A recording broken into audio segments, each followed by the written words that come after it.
প্রশ্ন ফাঁস ইস্যুতে ককরোচ জনতা পার্টির সমর্থনে কলকাতায় মিছিল এবং জমায়েতে তুমুল বিশৃঙ্খলা। প্রতিবাদের নামে কার্যত অশান্তির পরিবেশের ছবি সামনে এসেছে।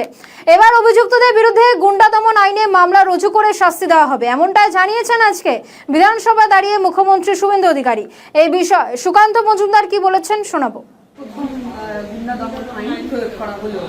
দেখুন, কালকে যাদের নেতৃত্বে আন্দোলন সেই আন্দোলন মূলত বামপন্থী ছাত্র সংগঠনের নেতৃত্ব নিলে পরে তারা কিন্তু শেষ পর্যন্ত সেই আন্দোলনের নেতৃত্ব দিতে পারে।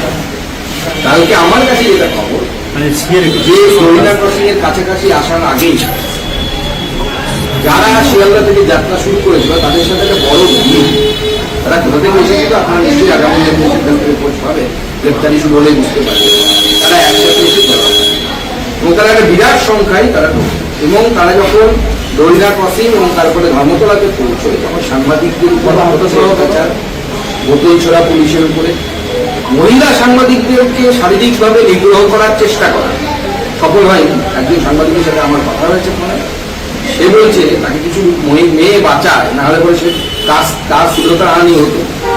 অশ্লীল অঙ্গভঙ্গি করা, এই ধরনের কর্মকাণ্ড ঘটেছে এবং এরা কেউ ছাত্র না, কেউ লিড দেয়নি, আমি গ্যারান্টি দিয়ে বলছি। লিড দিতে গেলে যে দুর্গতাটাকে তার ধারে কাছেও নেই, তারা এই ঘটনাগুলো। আমাদের সরকার মাননীয় মুখ্যমন্ত্রী স্পষ্ট করে দিয়েছে কেউ রেয়াত পাবে না, কেউ ছাড় পাবে। এদের গুন্ডামি করার ইচ্ছে হয়েছে, তো গুন্ডামি কাকে বলে তো দেখতে শিখবে।